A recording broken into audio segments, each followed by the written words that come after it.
दोस्तों, क्या हाल है आप सबके। मैं टेक्नोलॉजी वर्ल्ड में आप सबको खुशामदीद कहता हूँ। Welcome to my channel technology world. हम आज से एक ट्रेनिंग का सिलसिला शुरू करने जा रहे हैं। ये एक वेब डेवलपमेंट ट्रेनिंग का एक कोर्स होगा, ठीक है, जिसमें कि आपको स्टार्ट से लेके एंड तक जो है आपको वेब डेवलपमेंट सिखाई जाएगी, जिसमें कि आपकी HTML, CSS, जावास्क्रिप्ट, jQuery से लेके आपकी जो बैकएंड लैंग्वेज है C# लैंग्वेज में हम काम करेंगे। Visual Studio 2019 जो है वो हम यूज़ करेंगे, ठीक है। और उसके अलावा .NET टेक्नोलॉजीज़ हम सीखेंगे, और उसके बाद जो है डेटाबेसेस में किस तरह से काम किया जाता है। SQL सर्वर हम यूज़ करेंगे डेटाबेस के लिए, ठीक है। अ, तो ये सारी टेक्नोलॉजीज़ जो है वो हम सीखेंगे। बेसिकली मैं आपको थोड़ा सा अपना इंट्रोडक्शन दे देता हूँ पहले। जो लोग मुझे नहीं जानते या जिन लोगों ने पहले मेरी कोई वीडियो नहीं देखी, तो मैं बताता चलूँ कि मेरा नाम वकास है, ठीक है। और मैं इस फील्ड में मेरा ऑलमोस्ट 12 से 13 साल का जो है वो एक्सपीरियंस है। तो इस दौरान काफ़ी वेबसाइट्स बनाई हैं, वेब डेवलपमेंट की हैं, सॉफ्टवेयर डेवलप किए हैं, और प्रोफेशनल काम किया है काफ़ी। और अभी मैं ट्रेनिंग्स भी दे रहा हूँ, ठीक है। .NET ट्रेनिंग्स जो है मैं दे रहा हूँ। फेसबुक पे मेरा पेज भी बना हुआ है, ASP.NET web development training course के नाम से, जो कि मैं आपके साथ शेयर कर दूंगा। तो ट्रेनिंग का मेरा जो है ना वो सिलसिला काफ़ी अरसे से चल रहा है। मेरे पास जो है फिज़िकली स्टूडेंट्स होते हैं, ऑनलाइन भी मैं ट्रेनिंग्स प्रोवाइड करता हूँ, ठीक है। तो इस दौरान कई स्टूडेंट्स की, कई लोगों की रिक्वेस्ट आती हैं कि जी आप हमें कोई वीडियो ट्यूटोरियल्स दे दें, या हमें कोई वीडियोस प्रोवाइड कर दें, कोई वीडियो लेक्चर्स प्रोवाइड कर दें जो कि हम बाद में देख सकें, जिससे कि हम गाइडलाइंस ले सकें। तो उससे ये है कि मुझे एक आइडिया ये आया कि मैं एक चैनल मेरा ऑलरेडी बना हुआ है, तो मैं उसके ऊपर ये ट्रेनिंग का सिलसिला जो है वो स्टार्ट करता हूँ। तो ये मेरी ट्रेनिंग के हवाले से पहली वीडियो होगी, जिसमें कि हम HTML से स्टार्ट करेंगे, और हम उसको फिर आगे मूविंग फॉरवर्ड हम आगे लेके चलेंगे इसको। तो आपने ये वीडियो देखनी है कंप्लीट, और एक अगर आपने पूरी एक ट्रेनिंग कंप्लीट ट्रेनिंग लेनी है, तो आप सारी वीडियोस को, जो भी जैसे जैसे मैं इनकी वीडियोस बनाता जाऊंगा, वो आपने देखते जाना है। तो उससे ये होगा कि आप अल्टीमेटली जो है आपको एक कंप्लीट वेब डेवलपमेंट मटेरियल मिलेगा। तो इसको स्टार्ट करते हैं। मैं विजुअल स्टूडियो 2019 को यूज़ करता हूँ, 2017 भी है मेरे पास, लेकिन इस वक्त करंटली 19 में काम कर रहे हैं हम। तो 2019 में हम वेब डेवलपमेंट स्टार्ट करते हैं अपनी। तो सबसे पहले क्या करना है कि विजुअल स्टूडियो 2019 को ओपन करना है, और इसके अंदर आपने क्रिएट न्यू प्रोजेक्ट करना है, ठीक है।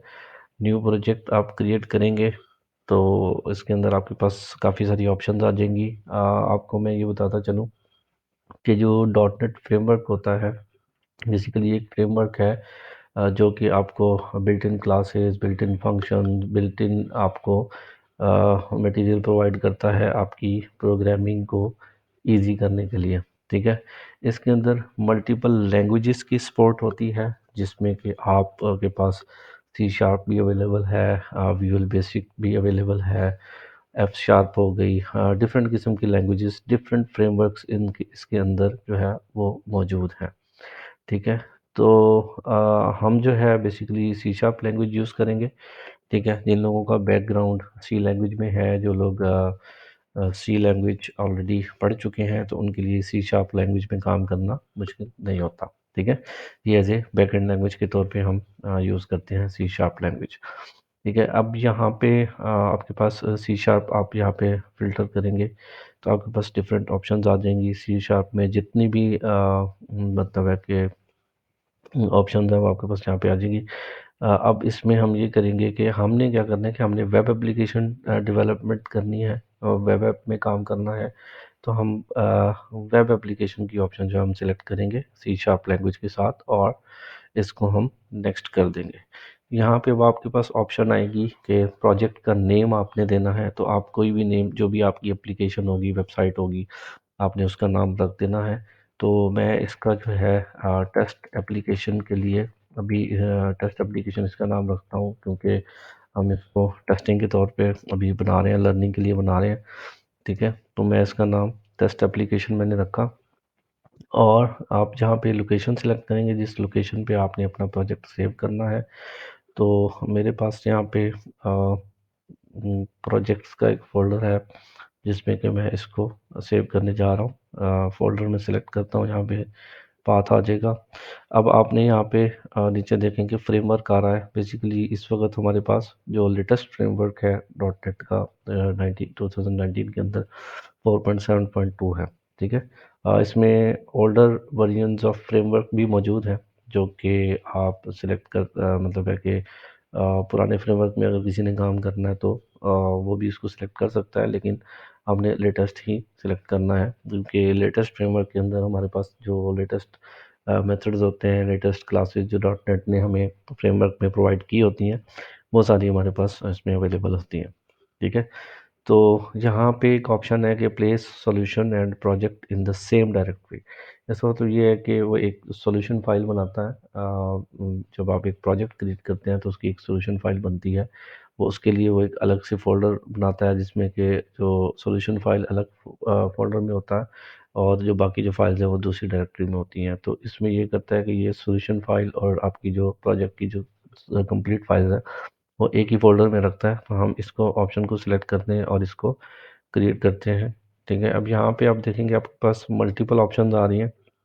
ठीक है, हम वेब फॉर्म्स पे भी काम कर सकते हैं, एमवीसी फ्रेमवर्क में भी कर सकते हैं, वेब एपीआई में भी कर सकते हैं, सिंगल पेज एप्लीकेशन भी हम बना सकते हैं। ये मल्टीपल ऑप्शंस हैं, हम हर एक ऑप्शन को डिटेल में हम वन बाय वन देखेंगे बाद में। ठीक है, तो फ़िलहाल मैं एम्प्टी प्रोजेक्ट सेलेक्ट करता हूँ, ताकि स्टार्ट से आपको बताया जा सके कि आपने खुद से किस तरह से कंट्रोलर इसमें ऐड करना है, किस तरह से व्यूज़ ऐड करने हैं, किस तरह से आपने एक पेज को रन करना है। अब इसमें एम्प्टी ऑप्शन में सेलेक्ट करके हम, क्योंकि एमवीसी में हम पहले काम करेंगे, वेब एपीआईज़ की तरफ भी हम आएँगे, वेब फॉर्म्स पे भी हम आएँगे। एक मैं सीक्वेंस बनाऊँगा वीडियोज़ का, कि जिसमें आपको हर तरह की ऑप्शन पे काम करना सिखाएँगे। ठीक है, अब इसमें हम एमवीसी सेलेक्ट करते हैं और इसको हम क्रिएट कर देते हैं। ठीक है, अब इसको प्रोजेक्ट को हम क्रिएट करेंगे तो ये आपका एक प्रोजेक्ट बन जाएगा। अभी ये क्रिएट हो जाए।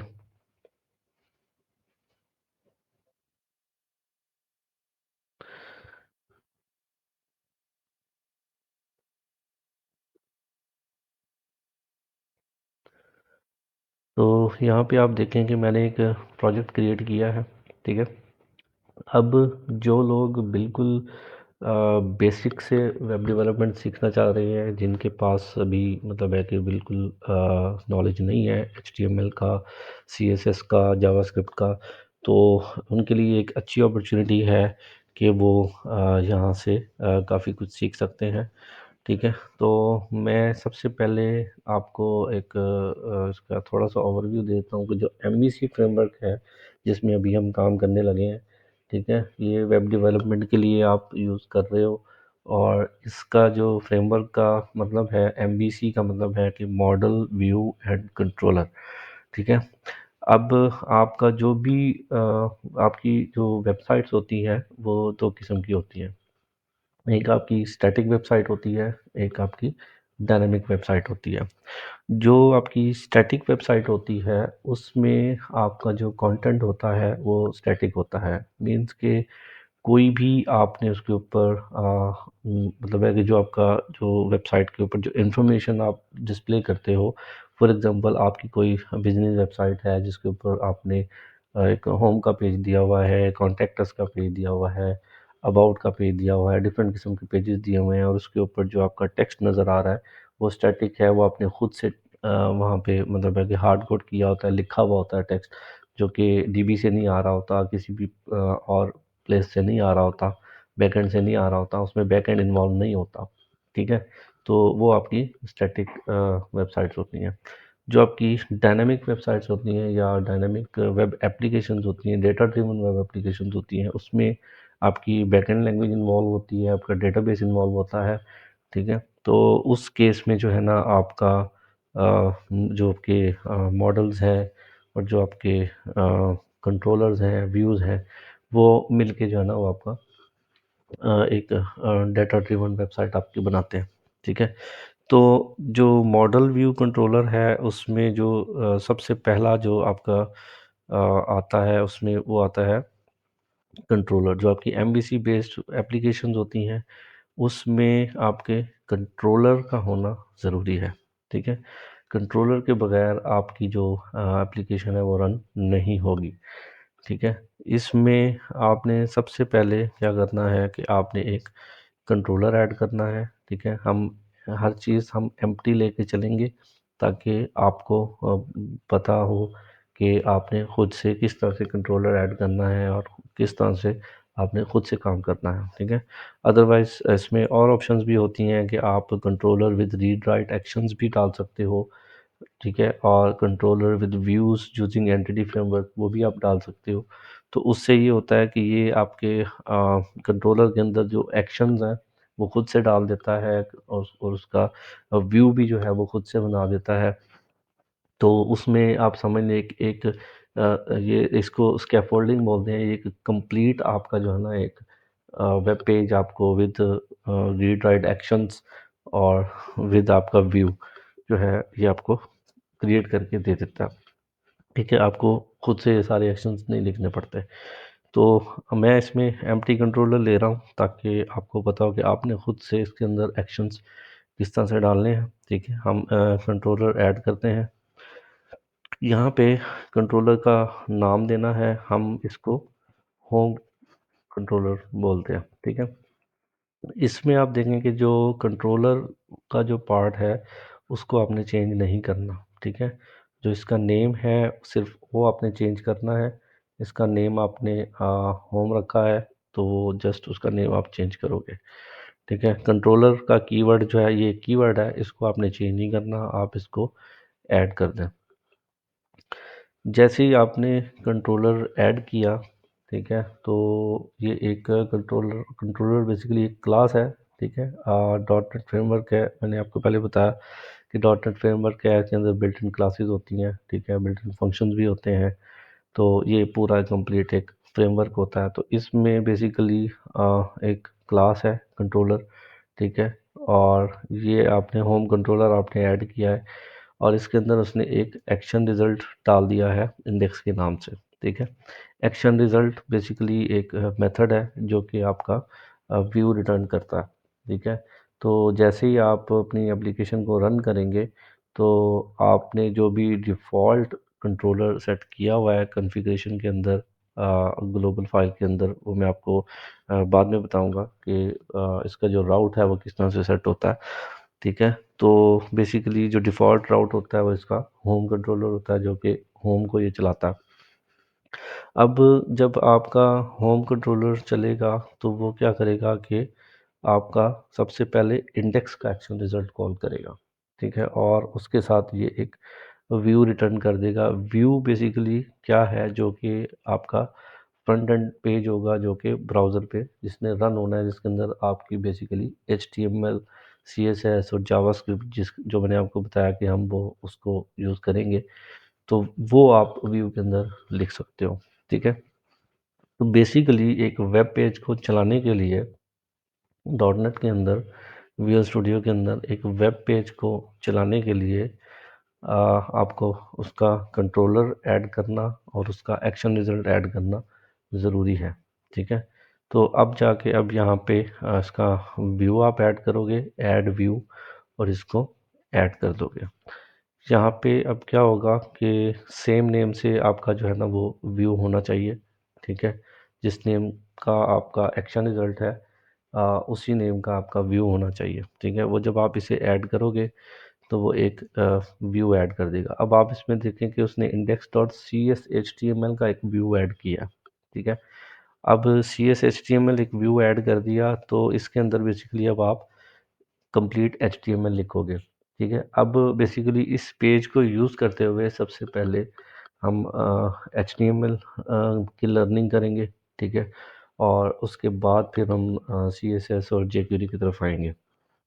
तो ये एक सीक्वेंस जो है वो हम स्टार्ट कर रहे हैं, ठीक है? मैं इसमें कुछ भी हम लिखता हूँ कि this is my first page, ठीक है? इसको मैं सेव करता हूँ, इसको यहाँ से आके मैंने रन करना है। तो मैं जब रन करूँगा तो क्या होगा कि मेरा जो वेब पेज है वो ब्राउज़र में रन हो जाएगा। जो भी आपका डिफ़ॉल्ट ब्राउज़र सेट हुआ होगा उसमें ये उसको रन कर देगा।